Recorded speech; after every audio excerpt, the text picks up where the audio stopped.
Hola, buenas tardes, tengan todos y todas. ¿Podría alguien confirmar que están escuchando, por favor?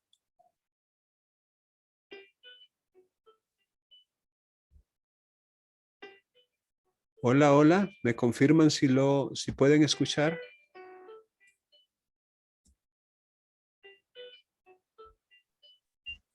Buenas tardes, licenciada. Sí Hola, se escucha. vaya, está bien, muchas gracias.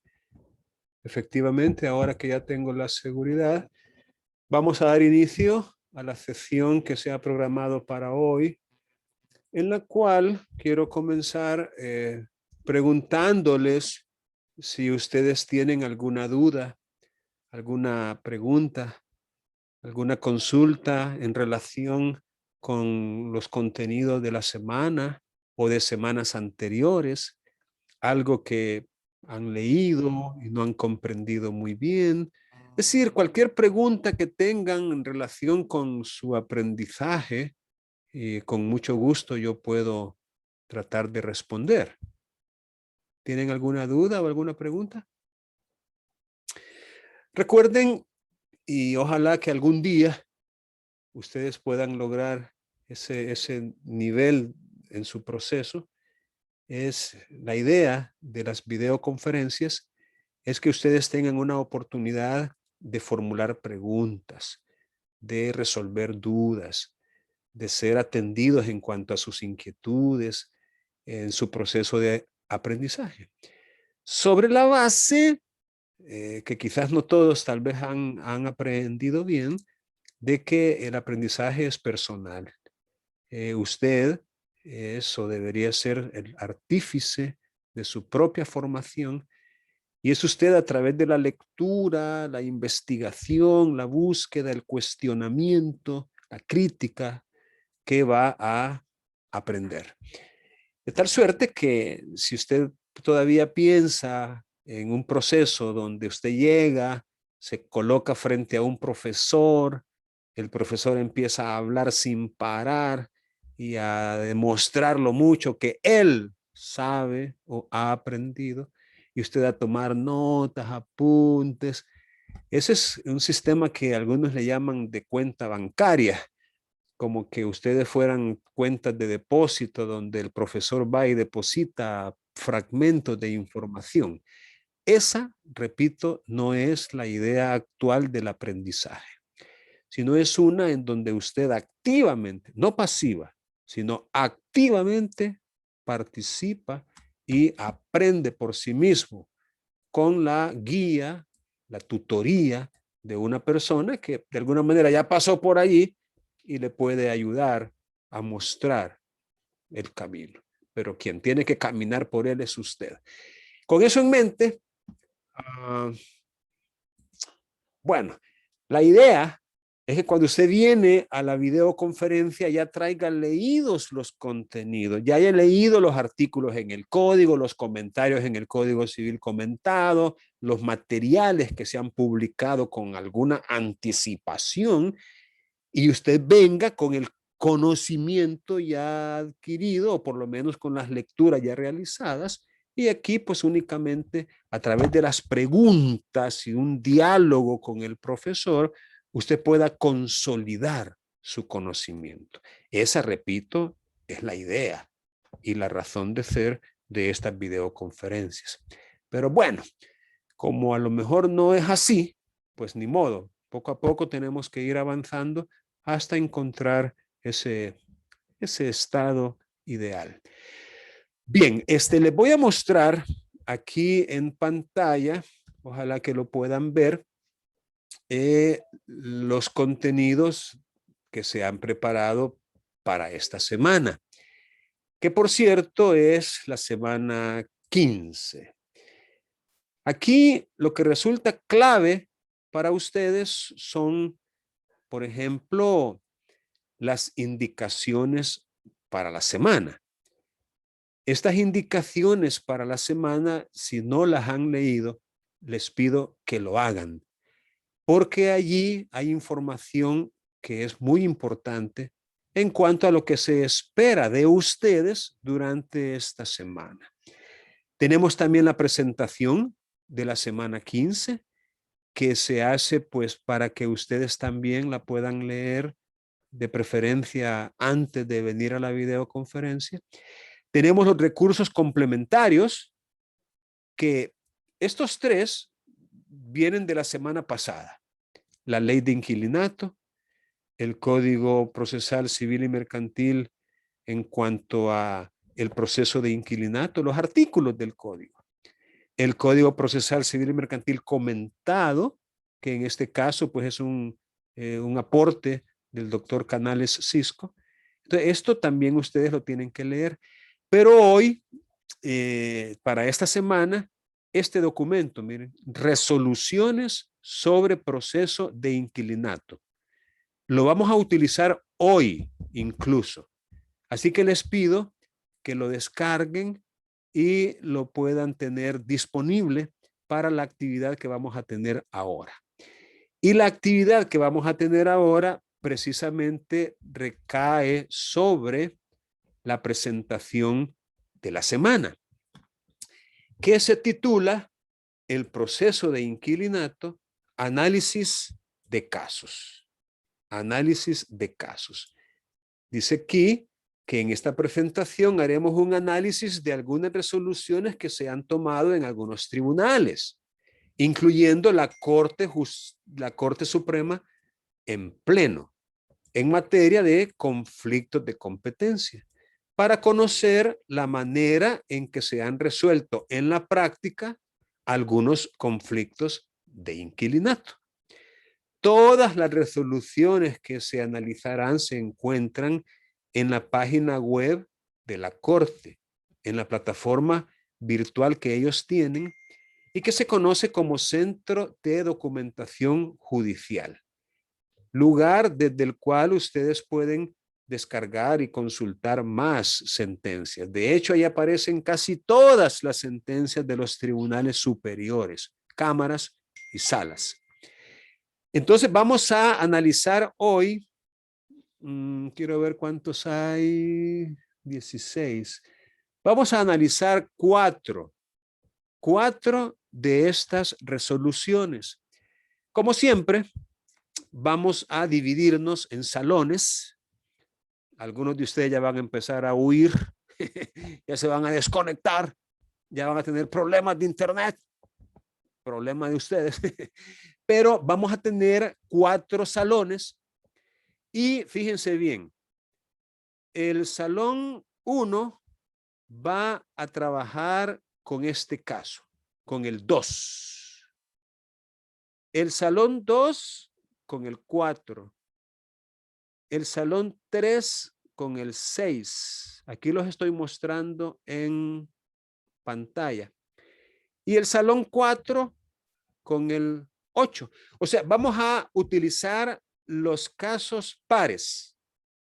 Es decir, 2 para el salón 1, 4 para el salón 2, 6 para el salón 3 y el 8.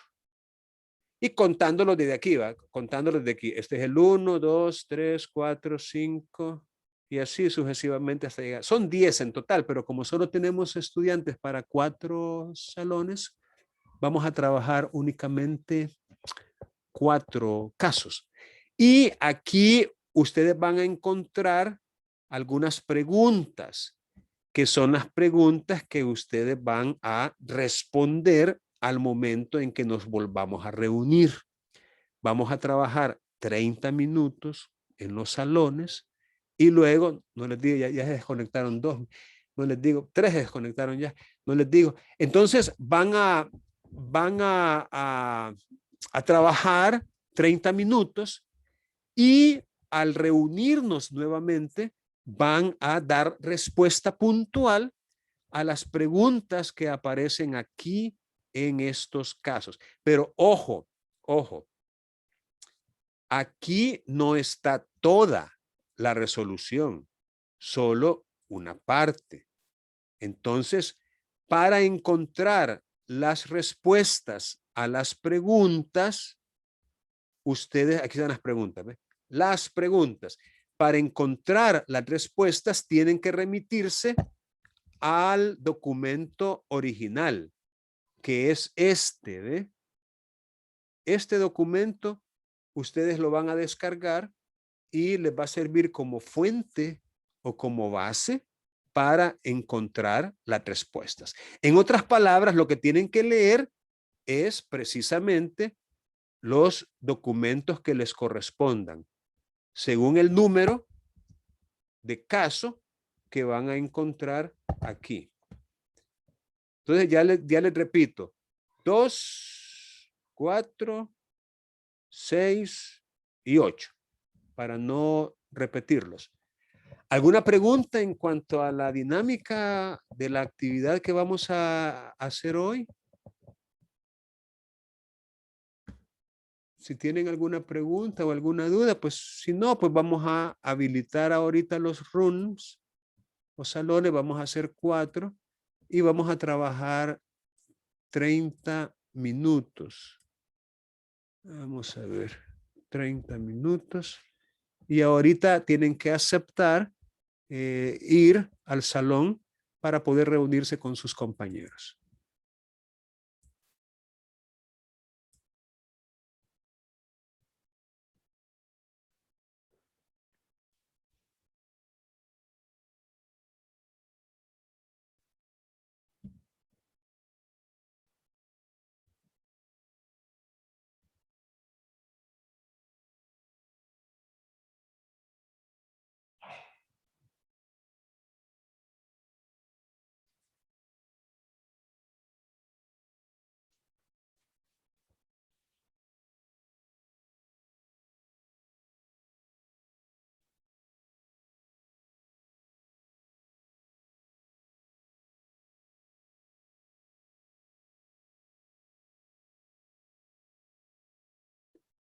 Victoria, ¿no ha entrado todavía al room? Tiene que aceptar.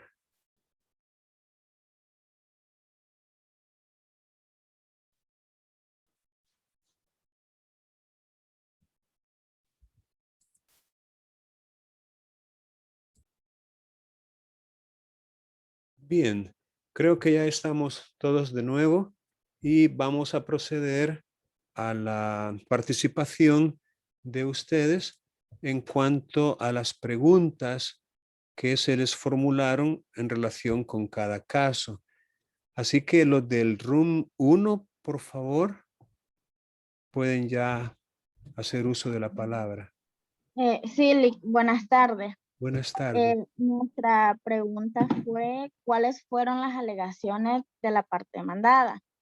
En el presente caso nos tocó, permítame, la sentencia 216 90 SM 1-2014, en el cual se habla sobre un proceso especial de inquilinato de la terminación del subcontrato o arrendamientos por mora o reclamo de canones. Y la pregunta número 1 es cuáles fueron las alegaciones de la parte demandada. Con la compañera que nos correspondía, podemos mencionar que las alegaciones fue que carecía de vicio en relación al artículo 65 del Código Procesal Civil y Mercantil, lo que deriva en la falta de capacidad de instrumento con el cual pretende legitimar a su personería, por lo que no detiene vida jurídica. Además que su representada no se encuentra en mora porque dicha pretensión no existe. Y por último menciona que en el contrato se dice que el local será destinado para oficinas, por lo que se considera que el proceso es inadecuado, el cual se citó en el artículo 1 de la ley de inquilinato y el 477 y 478 del Código Procesal Civil y Mercantil, que se refiere al arrendamiento para vivienda. Muy bien, gracias. ¿Y su compañera va a participar también? Eso es lo que pudimos hallar en la pregunta 1. La compañera va a participar en las otras preguntas. Vaya, está bien, gracias.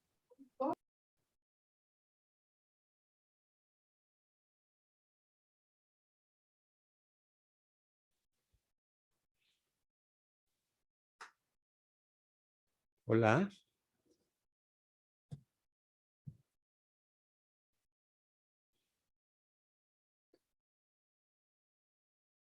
Puede participar ya. Hola. Hola, hola. Es que esperaba que me diera la indicación. Vaya, no tenga pena. Bueno, siguiendo con las preguntas, la otra es, ¿cuáles fueron los contraargumentos de la parte demandante?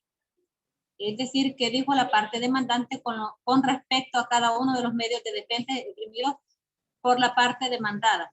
Nosotros encontramos que el apoderado de la demandada,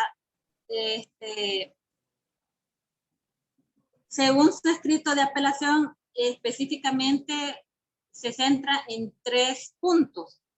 El primero es la improponibilidad de la demanda, pues el poder general judicial otorgado a favor del apoderado de la demandante es nulo y de ningún valor, y con motivo de ser la base para el ejercicio del derecho de acción, lo que es insubsanable.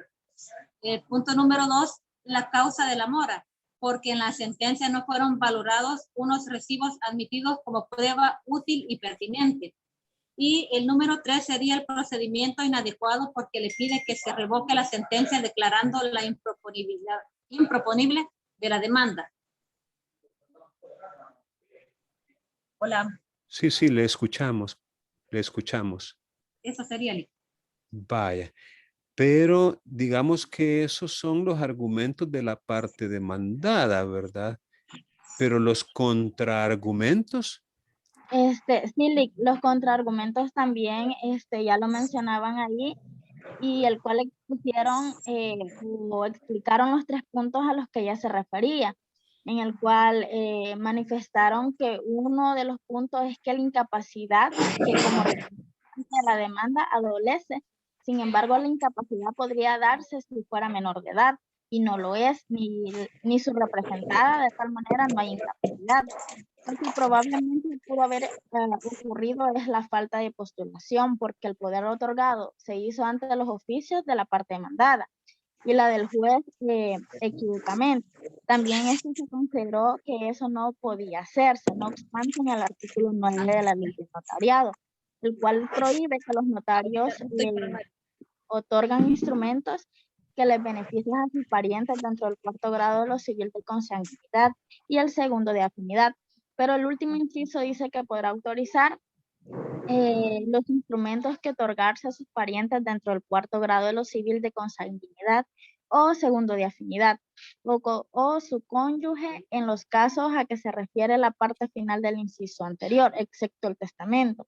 Es decir, que se habilita a los notarios a otorgar poderes de parte de los hijos y esposos, por lo tanto ese punto de apelación carece de fundamento. Y respecto al segundo motivo que ya se decía, es por la cuestión de mora, en el cual argumentan que en estos procesos se aplica la ley de inquilinato y se permite que el demandado pague dentro de los 8 días siguientes al vencimiento del plazo, y que esto no se había vencido, pero la mora es la falta de cumplimiento. Y contrajo la obligación ya establecida en los canones. También se manifestaba que el plazo de gracia no es que vaya a desvirtuar la mora, sino que se puede pagar válidamente y que después de otros 8 días ya se pueda demandar, es decir, como congelando el ejercicio de la acción, y no puede desaparecer la mora. También se manifestaba que la demandante se presentó como 2 años después de que la inquilina dejó de pagar, por lo que tampoco es válido. Y el argumento no se cumplió con la mora de los recibos presentados con la prueba de pago. Muy bien, gracias. ¿Van a continuar explicando?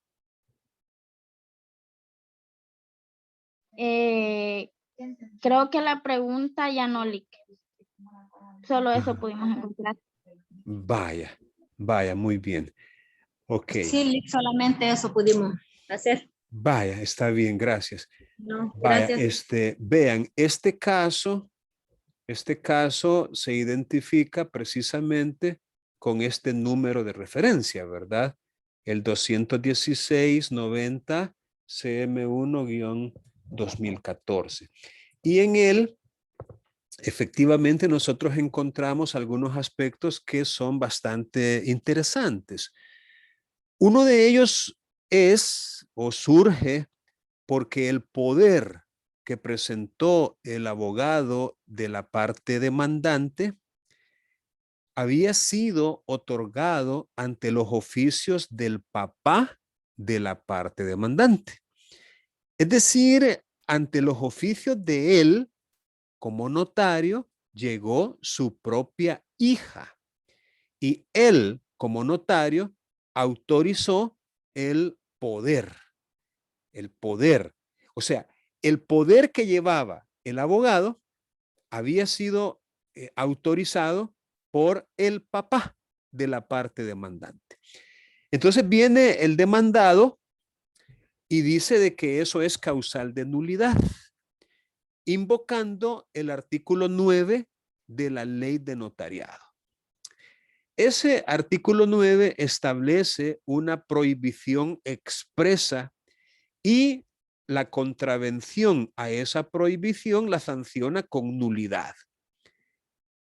Dice que se prohíbe especialmente a los notarios, en ese artículo 9, autorizar instrumentos en que resulte o pueda resultar algún provecho directo para ellos o para ciertos parientes, los que se encuentran en el 4º grado de consanguinidad o los que se encuentran en el 2º grado de afinidad. Esa es la regla general, que no se pueden autorizar instrumentos en donde pueda resultar algún provecho para el propio notario o para los parientes que allí se mencionan. Pero repito, esa es la regla general. Sin embargo, el mismo artículo 9 dice que como excepción, ellos pueden otorgar, entre otros, su propio testamento, otorgar poderes, sustituir poderes que se han otorgado a su favor, cancelar obligaciones y cualquier acto en el cual ellos solos se obligan. Esa es la primera excepción a la regla. Como quien dice, un notario perfectamente puede autorizar un poder. Él, en su propio libro, puede otorgar un poder. No hay ningún problema, eso es válido. Y luego dice otro inciso en ese artículo 9, que también pueden autorizar los mismos instrumentos que él puede autorizar a favor de sus parientes o, mejor dicho, otorgados por sus parientes, menos el testamento. O sea, el testamento sí, ese solo él puede autorizarlo, su propio testamento. Pero el testamento de su hija, de su cónyuge, de su mamá, de su papá, de su hermano, eso no puede. Ahí sí está prohibido completamente. En este caso, el abogado de la parte demandada obviamente interpretó mal o no leyó el artículo en su forma completa, ya que el argumento que estaba utilizando no pega, no resultó válido. O sea, no es cierto que ese poder fuera nulo, ya que había estado hecho bajo la influencia de la excepción autorizada por el mismo artículo 9. El otro argumento que se mencionó que me pareció muy, pero muy raro y también falto de solidez, de fundamento, es ese de que no había mora. Y dice que no había mora porque se habían efectuado algunos pagos y que tenía recibos de esos pagos. Pero en el proceso se aclara que no se estaba reclamando cantidades ya pagadas y amparadas por esos recibos, sino las cantidades de posteriores a esos recibos que se presentaron. Como quien dice, si se presentó recibo hasta abril, pues eso no se estaba cobrando, se estaba cobrando de mayo en adelante. Entonces ahí me pareció un poco raro esa causal de oposición, ya pagué, aquí están los recibos, pero es que eso no te los estoy cobrando, te estoy cobrando lo que no has pagado, no lo que ya pagaste. Pero no dejó de llamarme la atención que para la Cámara la mora y el reclamo de los cánones en mora se autoriza desde el día siguiente a la fecha en que se tenía que hacer el pago. Eso, repito, a mí me llama mucho la atención porque, según lo que yo entiendo del artículo 24 de la ley de inquilinato, la mora se da cuando han transcurrido 8 días después del día señalado para el pago. Entonces yo, en base a eso, pensaría que la mora ocurre no al día siguiente, sino 8 días después de la fecha señalada para el pago. Sin embargo, el abogado de la parte demandante dijo de que esos 8 días no eliminaban, como que dice que había mora desde el día siguiente, como queriendo dar a entender de que la mora se da desde el día siguiente y que esos 8 días que se mencionan en la ley son como un periodo de gracia, como quien dice, tú puedes pagar en esos 8 días y entonces ahí es donde está la contradicción que veo yo, porque yo no lo veo como un periodo de gracia, es decir, yo lo veo como que en esos 8 días simple y sencillamente no hay mora. Solo hasta que transcurren los 8 días es que comienza la mora. Pero la Cámara, de alguna manera, validó la opinión del demandante y dijo de que la mora ocurre desde el día siguiente a la fecha establecida contractualmente para el pago. Así que pongámosle un poco de atención a eso porque para mí no queda muy clara esa resolución de la Cámara. O sea, no estoy muy persuadido de que sea así. Yo insisto, pienso que son los 8 días. Luego, el abogado de la demandante menciona un artículo de la ley de inquilinato, pero que está derogado. Un artículo donde dice de que mientras esos 8 días no transcurran, no se puede demandar. No se puede entablar la demanda mientras no transcurran los 8 días. Es decir, nuevamente queriendo significar que la mora no ocurre mientras no transcurran esos 8 días. Pero ese artículo está derogado en realidad. Ahí es donde él dice de que estaba como congelado el pago. Bueno. Y el último argumento, quizás es el de mayor relevancia procesal, ya que el demandado decía en su alegato que como no era para vivienda el destino, sino que era para una oficina profesional, asesoría o no sé qué era lo que, pero no era para vivienda, sino que era para un establecimiento profesional. Entonces el abogado del demandado decía que se había utilizado la vía procesal idónea al darle trámite de proceso de inquilinato, ya que el artículo 478 dice de que los procesos de inquilinato son aquellos en donde los arrendamientos son exclusivamente para vivienda. Eso lo dice el artículo 478 en su inciso tercero del Código Procesal Civil y Mercantil.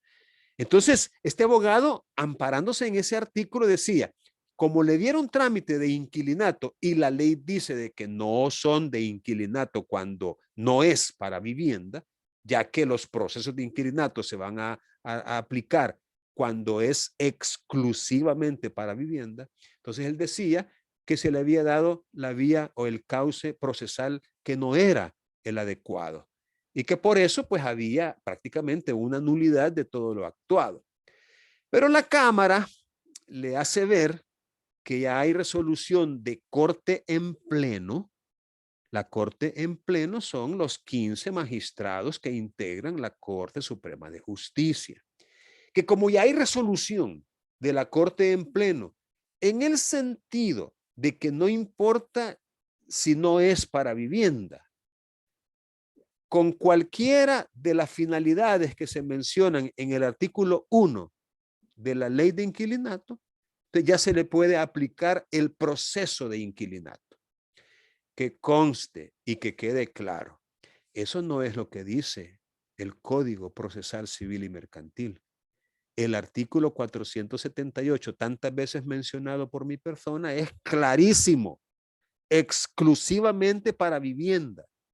Si usted lee canales Cisco, en el Código Procesal Civil y Mercantil comentado, también dice lo mismo, que el proceso de inquilinato solo será aquel cuyo destino del contrato sea vivienda, no los demás destinos que aparecen en la ley de inquilinato.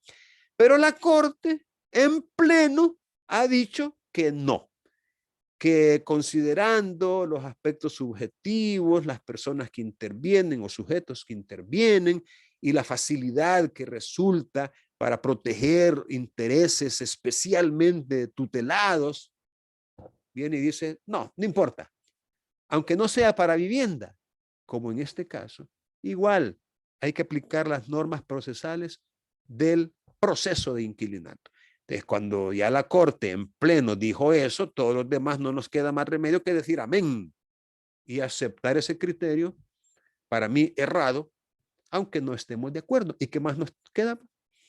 No nos toca de otra. Ok, veamos por favor el room 2, si son tan amables. Me indican cuál es. Ah, sí, sería el 47 con 2016. Room 2, por favor.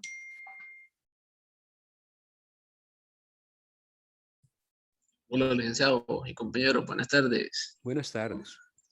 Fíjese que tuvimos un problema con la conexión y Okay. estábamos realizando específicamente el caso 1 y hasta ahorita después caímos. Mi persona solo ha hecho las dos primeras preguntas de la 47-2016 porque estábamos trabajando con la 188D-2010. Oh, entiendo. Bueno, la verdad es que podrían comentar, no sé, de ambos casos si gustan o hacerlo de uno solo. No importa en realidad. Creo que los casos son muy similares, por cierto. Entonces, Bien, bueno, entonces voy a iniciar con la 47-2016. vaya. ¿Por qué razón y con qué fundamento legal la jueza de lo civil de San Marcos concluyó que carecía de competencias por razón de territorio? En el auto ella resuelve que al efectuar un análisis del documento contractual se advierte que el objeto litigioso se encuentra ubicado en el antiguo Buscatlán, que es Departamento de la Libertad. Por lo que ahí debe de regir las reglas especiales que estipula el 278, inciso 2 del Código Procesal Civil y Mercantil. En cuanto, este señala que será competente para conocer de los procesos de inquilinato el juez de primera instancia del lugar donde se encuentre ubicado el bien inmueble. Y concluye que carece de competencias por razón de territorio para conocer de la demanda y la declara improponible bajo tales premisas, ordenando que se remita el expediente al tribunal que su criterio debe de resolver. En este caso sería la jueza de lo civil en Santa Tecla. Correcto.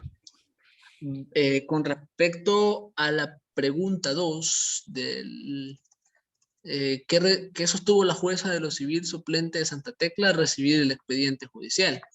Ella también resuelve que no obstante ella de tener la competencia para conocer del presente proceso en base al artículo 478, inciso 2 del Código Procesal Civil y Mercantil, porque se encuentra el inmueble que está siendo objeto del contrato en Antiguo Bucatlán. Ella menciona y dice que es importante mencionar que el contrato de arrendamiento en una de sus cláusulas, la arrendataria señaló que su domicilio especial sería la ciudad de San Marcos. Y tal sometimiento fue aceptado por ambos, ¿no? Por el arrendatante al haber sido suscrito dicho instrumento por ambas partes, concurriendo así los presupuestos a los que hace referencia el artículo 67 del Código Civil y el artículo 33, inciso 2 del Código Procesal Civil y Mercantil. Por lo tanto, la fijación del domicilio es completamente válida y además debe de apuntarse al hecho que la parte actora interpuso su acción ante el tribunal de dicho domicilio especial. En este caso sería el juzgado de San Marcos. Ahí, hasta ahí me quedé. No, hombre, excelente, excelente su intervención. Le felicito porque denota que ha comprendido plenamente el caso y qué lástima que no tuvo tiempo de continuar para poder haber dado respuesta a las otras preguntas, pero sí, me parece muy atinada su intervención y le felicito por ello, ya que efectivamente, así como usted lo ha planteado, si le agrego algo más, lo puedo arruinar. Bien, efectivamente, este caso resulta bastante interesante, al igual que el anterior, porque otra vez, otra vez, la Corte en pleno viene y en mi humilde opinión,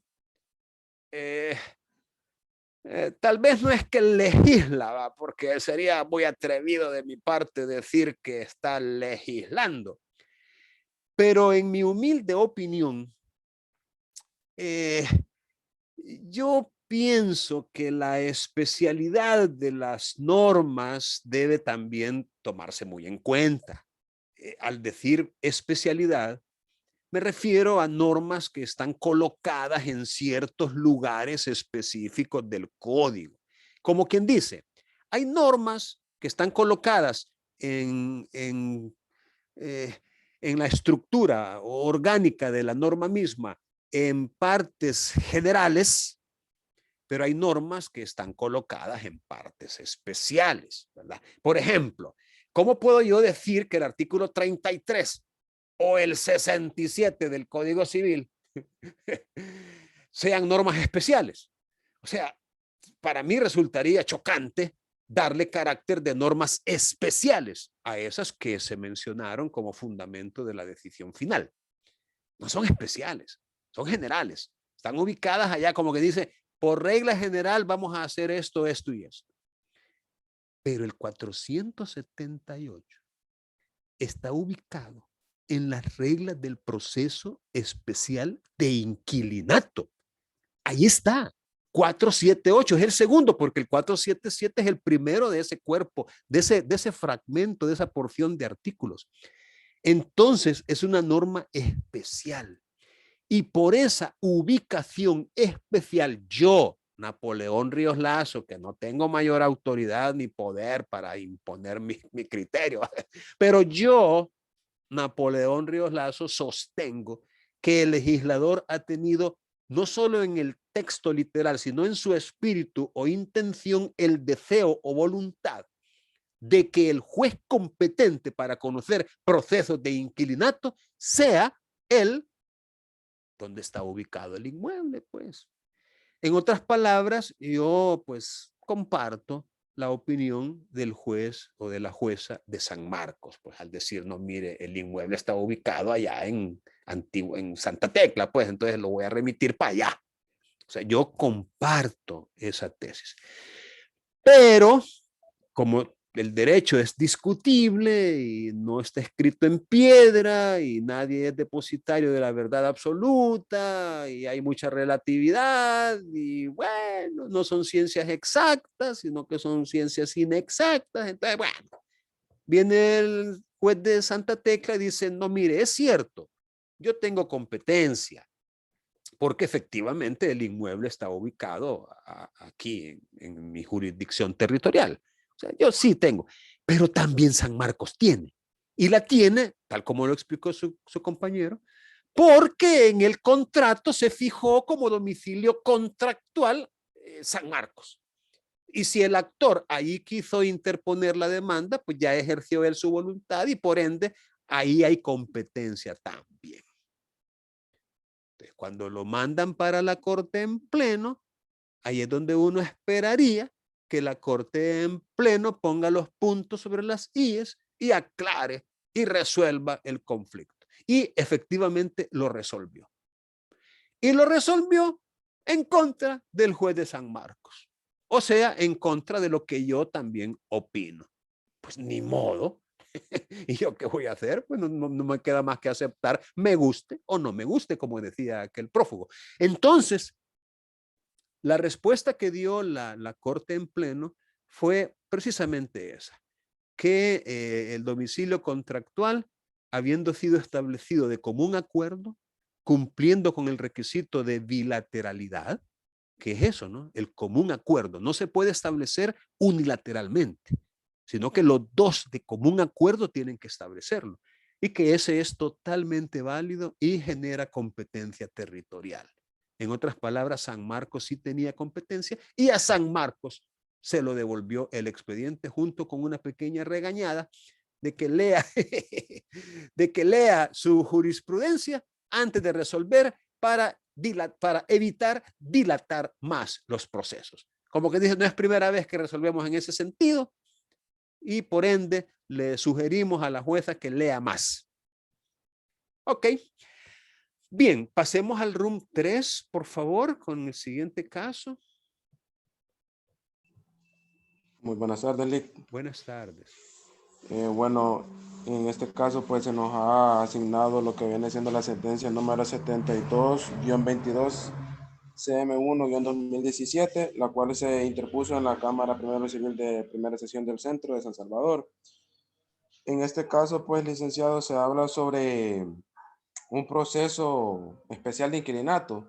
En este caso, sobre la terminación de un contrato de arrendamiento, el reclamo de canones y la entrega de un inmueble, ¿verdad? En específico. Le voy a interrumpir un poquito porque necesito que hagamos el énfasis en la primera sílaba de esta palabrita y decir cánones. Cánones. Es decir, la tilde la vamos a utilizar en la A. Cánones. ¿De acuerdo? Cánones. Okay, Puede continuar. Ok.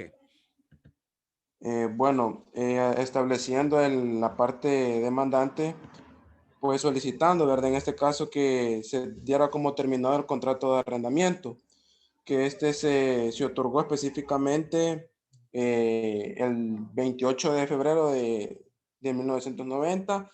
Bueno, omitiendo eso, también se pedía que se condene al demandado el pago de 82 cuotas mensuales, que estas fueron en mora, ¿verdad? Y de igual forma se establecía que se ordenara la entrega inmediata del inmueble específico. Ahora bien, para entrar en sí en lo que vienen siendo las preguntas, se mencionaba que lo siguiente, que según lo afirmado por el demandante en sus alegaciones durante la audiencia, ¿cuál es un componente esencial en el contrato de arrendamiento? Y que no fue mencionado para nada por el demandante en su demanda. Bueno, en este caso, pues yo entrando, comenzando a leer lo que viene siendo esta sentencia, pues no logré determinar un aspecto importante que yo consideraría que sería el quién se enfrentaría a las reparaciones del inmueble si en un caso determinado se dañase. Porque como bien se sabe, pues que hay ocasiones en las que ciertos inmuebles son dañados, pero siempre tiene que existir como una cláusula, si se puede llamar así, que se tiene que fijar quién va a ser, que va a ser el encargado de pagar si se viera dañado el inmueble en alguna ocasión. Esa es como la pregunta 1, ¿verdad? Como la pregunta 2 mencionaba que cuáles fueron las razones específicas. Déjeme hacer, por favor, un comentario complementario, ¿verdad? Ok. Fíjese que la particularidad que tenía este contrato de arrendamiento en especial, y voy a aprovechar para explicarles que eso es, no pero hay otro que es bastante común y que la doctrina le llama contrato mixto, es decir, combinado, mixto, una mezcla, porque no hay ningún problema, de acuerdo con la doctrina, la teoría y la práctica también, en que usted pueda fusionar en uno solo 2 o más contratos. Y uno de los contratos que más se fusiona es el arrendamiento. ¿Y alguno de ustedes me puede decir con cuál otro es que se fusiona el arrendamiento? Y hasta ese nombre lleva, arrendamiento con... ¿Alguno ha escuchado antes eso? Es algo común. Algo así como, mira, te lo voy a dar en arrendamiento por 5 años y me vas a pagar tanto mensualmente. Pero al final de los 5 años te lo voy a... ¿No han escuchado eso? Te lo voy a vender. Es el famoso arrendamiento con promesa de venta. Arrendamiento con promesa de venta. Pues en este caso, este arrendamiento que se presentó en este proceso en particular, también era un contrato mixto. No era un arrendamiento, llamémosle simple, sino que era un arrendamiento combinado con otro contrato. ¿Logró leer cuál era ese otro contrato? No, Lick, no. Muy bien, era comodato. Comodato. El comodato, llamado también préstamo de uso, tiene por definición y en su esencia el carácter gratuito. O sea, no se puede cobrar cuando se da algo en comodato. Entonces, la institución salesiana, que es la demandante en este caso, efectivamente otorgó un contrato de arrendamiento por X cantidad de años, con un canon mensual que fue pagado fielmente durante todo el plazo establecido en el contrato. ¿Cuántos años? 15. Es decir, el inquilino, llamémoslo así, pagó fielmente las cuotas y eso fue reconocido incluso en la demanda misma, que sí se había pagado.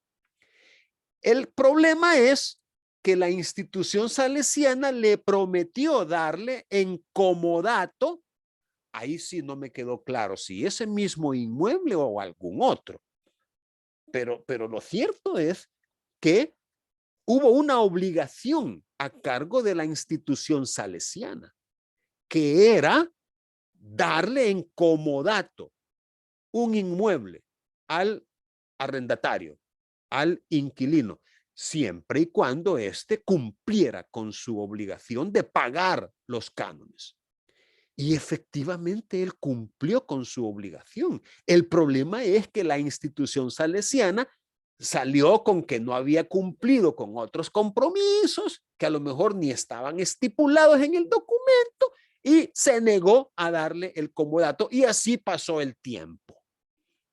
Pasó el tiempo y de repente se negaron totalmente a darle el comodato. Él siguió ocupando el inmueble, viviendo en él. De repente lo dejó, pero igual conservó las llaves y todavía tenía sus cosas allí.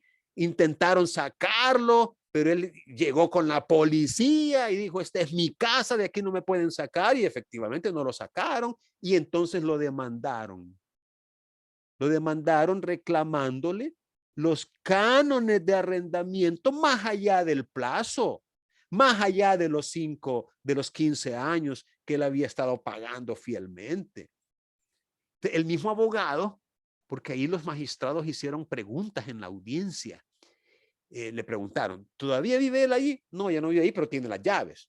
Ya no vive ahí porque dice que va a hacer reparaciones. Mentira, lo que pasa es que él todavía está ocupando el inmueble, pero no vive, pero sí tiene las llaves. Y ¿qué más le preguntaron? Pero la Cámara le hizo algunas preguntas y el abogado reconoció algo así como que dice, mire, a él el comodato no se le va a dar. Y como él no quiere entregar el inmueble, entonces no me quedó más remedio que demandar la desocupación del inmueble y el pago de los cánones, porque aquí lo que ha habido es una prórroga del plazo. Es decir, aunque hay un plazo establecido, este plazo se ha prorrogado y él está obligado a pagar los meses de la prórroga. Es decir, desde que terminó el plazo, ha ido el plazo prorrogándose y él está obligado a pagar. Vaya, esa era la aclaración que quería hacer. Ahora puede continuar con algunas ideas adicionales, por favor. O alguien más del equipo, como ustedes lo han definido. Bueno, muchas gracias por el dato.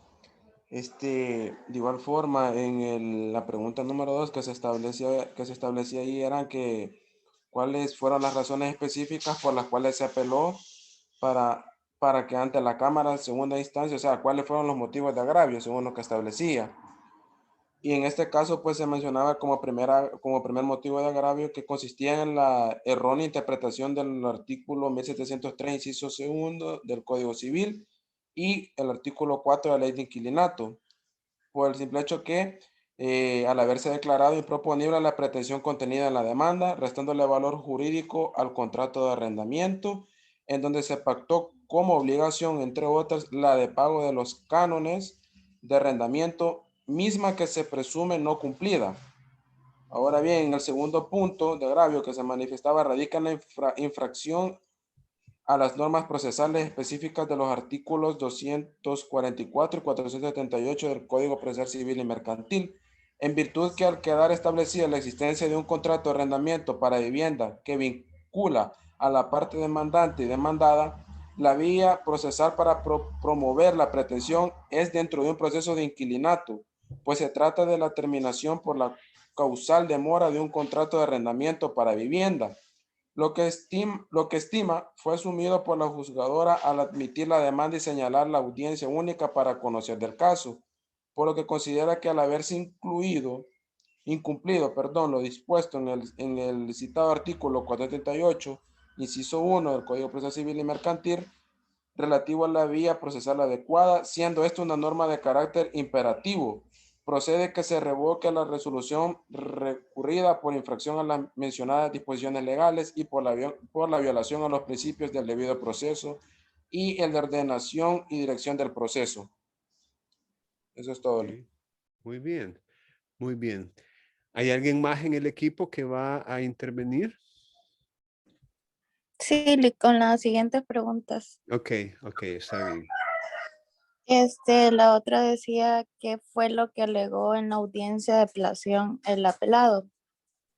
Y decía ahí que se oponía a todos los aspectos de la apelación, siendo uno de los motivos el error en la interpretación de los artículos 1703, inciso 2 del Código Civil y el artículo 4 de la Ley de Inquilinato, siendo que es un proceso de inquilinato por mora, buscando que se analizara el contrato de arrendamiento única y exclusivamente en lo concerniente al arrendamiento. En ese orden de ideas, decía que se oponía completamente, pues se pretendía hacer valer el contrato de arrendamiento único y exclusivamente en la parte del que habla el arrendamiento, haciendo ver que hay un cumplimiento, lo que para ellos no es así. Pues se trata de un simple arrendamiento y su naturaleza es diversa por contener una obligación de hacer en caso de cumplimiento de parte de su mandante. Y por esa razón se desnaturaliza, ya que ya no es la ley de inquilinato quien resuelve esos casos, sino que el derecho común. Básicamente eso era lo que establecía Ok, lo que alegó en la audiencia. muy bien, muy bien. Y sigo con la siguiente Vaya. pregunta. Considera el equipo que en este caso existió una prórroga del plazo del contrato de arrendamiento, tal como lo alega el demandante, pero que lo niega el demandado. No sé si nos equivocamos, pero considero que se ha dado una prórroga automática y que se debe pagar lo que el contrato establece, pero no sé. No sé, o sea, no Sí, logré la verdad llegar hasta sí, a esa entiendo. pregunta, desarrollarla mejor. Sí, Ajá. entiendo. La verdad es de que créame, yo mismo, y a pesar de, digamos, el tiempo que tengo, ¿va? También me queda bastante incierta esa situación y no es algo tan sencillo de analizar, ¿verdad? Porque en realidad tenemos un contrato con un plazo señalado y un destino que era para vivienda, pero al mismo tiempo tenemos un contrato diferente, que es el comodato, que de alguna manera pues está vinculado al arrendamiento y podríamos decir que comienza su vigencia o debió haber comenzado su vigencia al concluir el arrendamiento. Esa prórroga del plazo, honestamente, todavía no me queda muy clara en cuanto a si existe o no, ¿verdad? Honestamente, a mí no me queda muy claro. Y de hecho, no se entra en este caso concreto a analizar ese punto, porque el punto que entró en discusión fue la improponibilidad de la demanda decretada en primera instancia. Entonces, de alguna manera, lo que se resolvió aquí no es tanto esos aspectos, sino si era o no improponible la demanda, porque si mal no recuerdo, eso es lo que la jueza había resuelto, argumentando incluso que había un compromiso pendiente. Así le llamó la jueza en su resolución. Y la verdad es que ahí sí pecó. Pecó porque el compromiso es otra cosa. Eso es harina de otro costal, como decimos vulgarmente.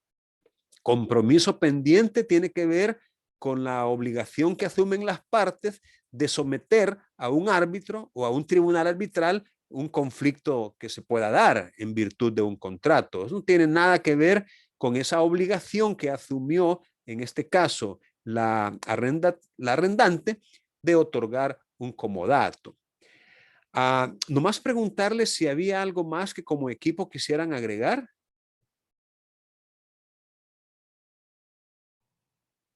Buenas tardes, licenciado. Sí, creo que faltan 2 preguntas más. Ok.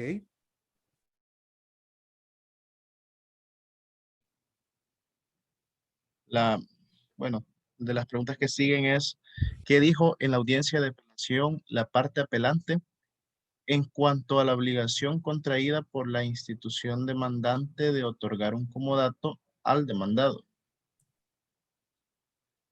De acuerdo a lo que se expresó, es que se le concedió, bueno, de la parte apelante, perdón, de la parte apelante, él manifestó de que de la oposición de la contraparte al respecto de la interpretación de los contratos. Esto quiere decir de que, salvo en cuestiones ambiguas que hubieran que interpretarse, por tanto, en efecto es un contrato de arrendamiento con ciertas peculiaridades, según lo que mencionaba aquí, pues el contrato por ambas partes estipularon que era por un plazo original de 15 años y que después de eso había una expectativa por todo ese alegato. Bueno, y la terminación del contrato, ¿verdad? Que es una de ellas, es lo que pudimos encontrar. Muy bien, muy bien. ¿Y tienen algunas palabras para la última pregunta?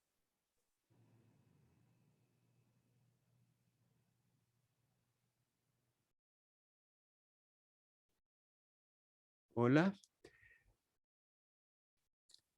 Vaya, voy a concluir yo. Fíjense que en cuanto a la pregunta número 5, ampliando lo que usted nos explicaba, la parte apelante es la institución salesiana, que son los arrendantes del inmueble y los que se obligaron a dar el comodato. En cuanto a la obligación contraída de otorgar un comodato, aquí estaba viendo yo que precisamente ante la pregunta que le hizo el magistrado presidente, donde dice, ¿el arrendatario cumplió las cláusulas del contrato? Ese es el inquilino. Y contestó que no. ¿Por qué no las cumplió? Expresando que con la aclaración debida para tener derecho a esa expectativa, o sea, a que le dieran el comodato, tenía que cumplir con una serie de requisitos, entre ellos colaborar con la institución a nivel educativo, pastoral, convivencia del mismo condominio, y no lo cumplió. Y por eso no calificó para la expectativa del comodato. De lo contrario, a estas alturas ya hubiese accedido a uno, dice. Pues existen otros contratos con otras personas. Incluso hay otras que también han sido demandadas. Y es por eso que extrajudicialmente se ha tratado de conversar con el señor, aclarándole que lo que existe aquí es una diferencia irreconciliable entre ambas partes. Él no obtendrá un comodato. O sea, ya este abogado llevaba ya líneas de que no le iban a dar el comodato por esas diferencias irreconciliables que se presentaron.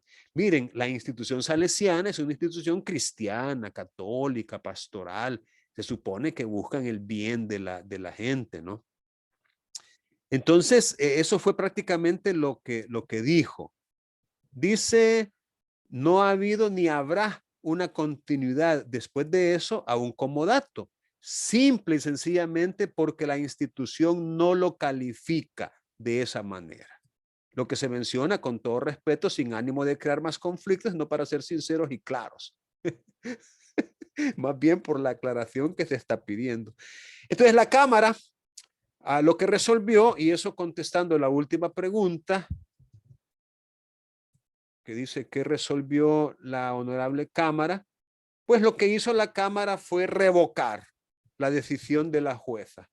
Dijo que no habían motivos válidos para declarar improponible la demanda, que todo lo que se había dicho requería prueba y que había que recibir esa prueba y que no se puede como adelantar criterio y resolver sin tener el desfile probatorio. Entonces, la Cámara le dice que no hay tal improponibilidad y que le debe dar curso al, aquí está, se revocará el auto y se ordenará que continúe con la tramitación del mencionado proceso. Y de ahí pues la Cámara explica la motivación o los argumentos que emplearon y les pediría yo que los lean. Bien, tenemos un equipo adicional, el último equipo, por favor, que me diga cuál sentencia les tocó analizar.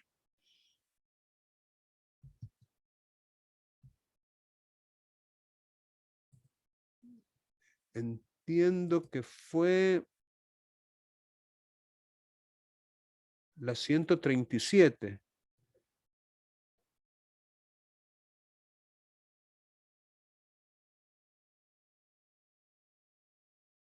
Hola. ¿Está por ahí el equipo? Vamos a ver. Daniel, Karen, Valeria. Sí, aquí estoy yo, licenciado. La pregunta 1 y 2 le corresponden a la compañera Karen. Por eso estaba esperando usted que ella comenzara. Karen, ¿está por ahí? Valeria. Bueno, entonces, Daniel, si gusta, para ir avanzando. Sí, licenciado, ya que las compañeras no... Ah, no, pero permítame, la compañera Valeria me acaba de mandar las preguntas 1 y 2. Oh, qué bonito. Sí. Ahorita, como que de habla vos. No, hombre, qué tremendo. Ya sí, vamos a tomar creo... nota. De todo esto estamos tomando nota. ¿Ah? No, está bien. No, por eso no me había puesto a hablar, licenciado, porque estaba esperando que las compañeras pasaran, pero ya que les da pena hablar. Vaya, está bien, poco a poco. Sí, permítame que voy a leer la pregunta. Mire que ya tenemos solo 5 minutos, así que va a tener que resumir bastante. Sí, licenciado, permítame. La primera pregunta dice que ¿cuáles son resumidamente los hechos contenidos en la demanda? La respuesta dice que los hechos son que en un documento privado autentificado por notario el día 18 de abril del año 2016, una sociedad llamada Montufar celebró un contrato de arrendamiento con la sociedad Benson. Dice que se encuentran agregados en los folios correspondientes sobre el inmueble de su propiedad situado en una urbanización. Luego dice, el destino de dicho inmueble se pactó para fines exclusivos de vivienda para un plazo de 25 meses, contados a partir del día 1 de marzo del 2016. Luego dice que en la cláusula de dicho contrato las partes estipularon un canon de arrendamiento mensual pagadero cada 15 de mes, a partir del día 15 de marzo de 2016. De la siguiente manera se estipula después que del periodo del 1 de marzo del 2016 al 30 y 1 de diciembre del 2016, la suma de $4,000 de los Estados Unidos de América, más el impuesto a la transferencia de bienes muebles y prestación de servicios.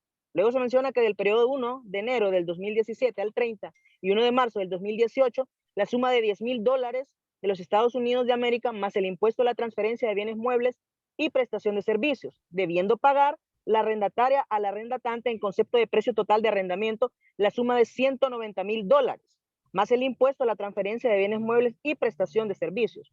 Luego dice que siendo el caso que la arrendataria de la sociedad Benson está en mora en el pago del canon de arrendamiento desde el mes de marzo del 2017, situación que de acuerdo a la legislación aplicable y a lo pactado contractualmente por las partes, es causal suficiente para que se declare judicialmente la terminación del contrato y se tenga que por expirado y caducado el plazo de arrendamiento de inmensión. Solamente, licenciado.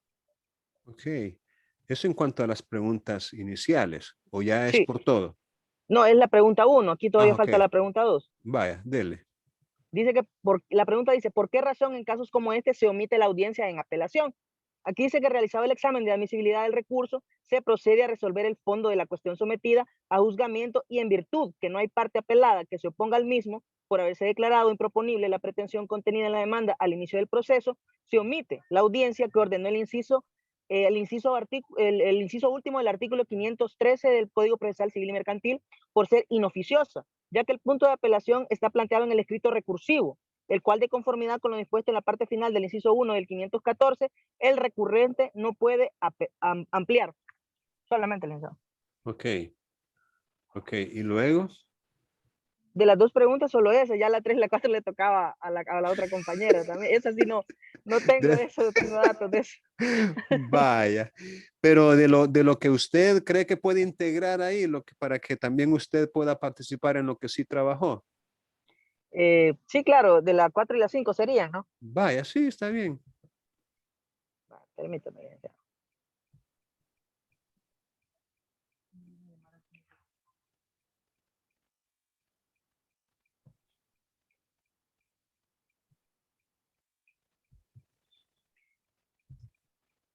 Mejor le voy a leer las mías, licenciado, las últimas mías. Sí, sí, a eso me refiero, sí. Bueno, le voy a leer las 5. Dice, ¿qué dijo la honorable Cámara en cuanto al rechazo de una pretensión vía improponibilidad? Dice. La respuesta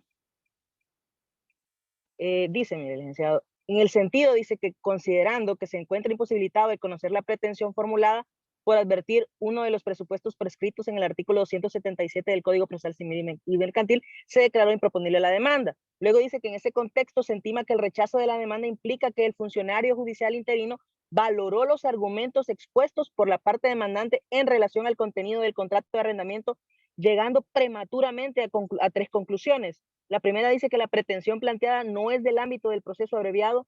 La número 2, que es una sociedad no puede celebrar contrato de arrendamiento para vivienda. Y la número 3, que no se puede tramitar la demanda planteada por no haberse presentado los requerimientos de pago del pago moroso.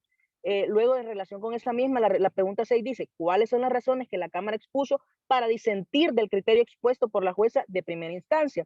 Dice que la Cámara en esa línea de pensamiento sostuvo que el mencionado operador de justicia, debido a que dichas circunstancias forman parte del conjunto de hechos en las cuales basa su pretensión la parte demandante y precisamente estos deben de ser analizados junto con la resistencia de la parte demandada. Dice que la Cámara concluye, en el caso que se trata la pretensión contenida en la demanda de mérito, es proponible en virtud de que cumple con los requisitos legales necesarios para ser tramitado por el órgano judicial y consecuentemente con lo expresado es procedente revocar el auto definitivo impugnado. Solamente, licenciado. Muy bien, muchas gracias. Aquí lo que tenemos que echarnos nosotros a la bolsa es que por segunda vez una Cámara revoca una declaratoria de improponibilidad de un juez de primera instancia. Y básicamente el argumento es muy parecido al anterior que ya habíamos analizado. Y es que en el examen de forma y de fondo, que únicamente debería limitarse a aspectos formales, muchos jueces quieren que allí esté ya producida toda la prueba, como que de dictar sentencia definitiva se tratara. Y entonces, por eso muchas veces el derecho a la protección jurisdiccional a través del acceso a la justicia se ve seriamente violentado. Entonces, aprendamos a partir de estas experiencias que los jueces de primera instancia muchas veces se equivocan. Y bueno, somos humanos todos, propensos todos a equivocarnos, y ellos no son la excepción. O sea, no crean ustedes que porque jueza, ya, upa, le da. No, no, no, no. Es decir, ellos también pueden cometer errores y mientras lo hagan de buena fe, pues qué bueno, ¿no? El problema es cuando lo quieren por fregar a uno, pero bueno, también de esos hay.